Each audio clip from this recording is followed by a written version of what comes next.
All projects go through a series of phases or stages. There are different ways of looking at these stages. Commonly, stage 1 is the startup. Stage 2 is planning. Stage 3 involves carrying out the project, and stage 4 is completion and evaluation.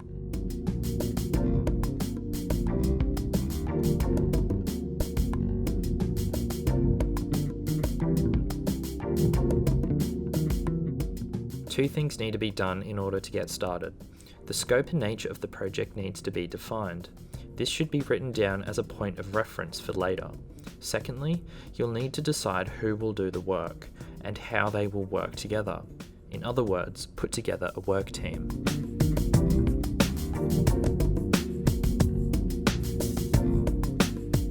Phase 1.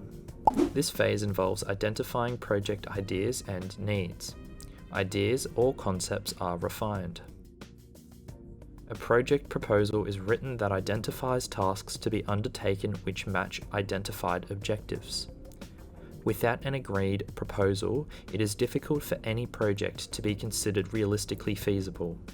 Yet objectives must be attainable, then planning can begin.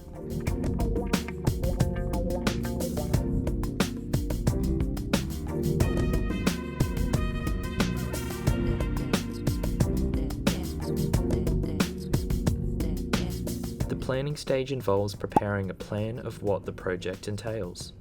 Resources required and allocated need to be determined.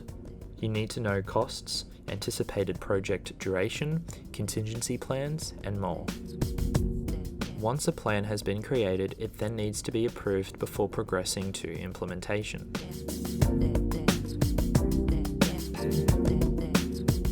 Implementing and controlling the project as it actually happens is the core of project management work. If initiation and planning has been done properly though, this third phase should be much easier to manage. This phase involves operationalizing the plans or the actual development of the project. The project is implemented in a planned and controlled manner.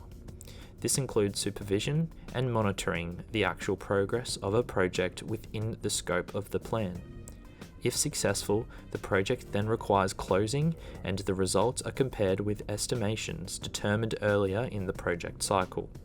Once this step is finalized, the final phase follows.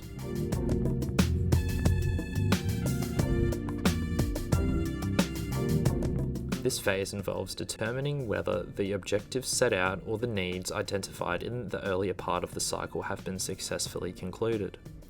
Evaluating a project's success is measured by contrasting the original goal or set of objectives with the final outcome. This is the last and final phase of the project cycle.